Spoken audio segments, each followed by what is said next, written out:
Good morning সকলকে। কেমন আছেন সবাই? এই তো রাত থেকে বৃষ্টি হয়েই যাচ্ছে। যাই হোক, আজকে তো গোপলুর পুজো আছে, আজকে নিরামিষই রান্না হবে আর একটু খিচুড়িই করব। সকালবেলা আমাদের এই খাওয়া হয়ে যাক, একটু গরম জলে সামান্য লেবু আর চিয়া সিডস দিয়ে খেয়ে নিলাম, আর আমার মাধবীকে দিলাম একটুখানি চা দিয়ে রুটি।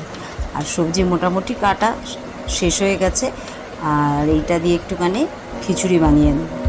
আজকের আমার একটু ক্লাস ছিল, যেহেতু রবিবার আমাদের বাচ্চাদের পরীক্ষা আছে, তো ক্লাস আমাকে যেতেই হলো,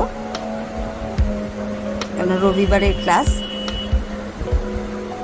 আর মাঝে দুটো দিন থাকবো না, সেই জন্য ক্লাসটা যেতেই হচ্ছে। আজকে যদিও আমি ফাস্টিংয়েই আছি, কিন্তু নাচের সময় আর কোনো ল্যাথার্জি আসে না।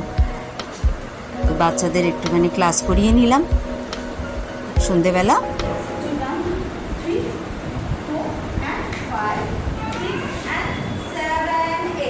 যা ক্লাসটা শেষ করে বাড়ি ফিরে এসে দেখলাম মা কাটতে বসে গেছে ফল, পা ছড়িয়ে সে ফল কাটতে শুরু করেছে। আর পুজোটা তো বাবাই করে, বাবার শরীরটা বিশেষ ভালো নেই, বাবাকে একটু ধরে বসালাম। যাই হোক, বাবা একটুখানি নিজের মতো করে গোপালকে পুজো করলো। আমরা সবাই মিলে একটুখানি গোপালের কাছে বসলাম, কথা বললাম, গল্প করলাম, একটু হাসাহাসি করলাম। তা আজকের দিনটা এইভাবে কাটলো।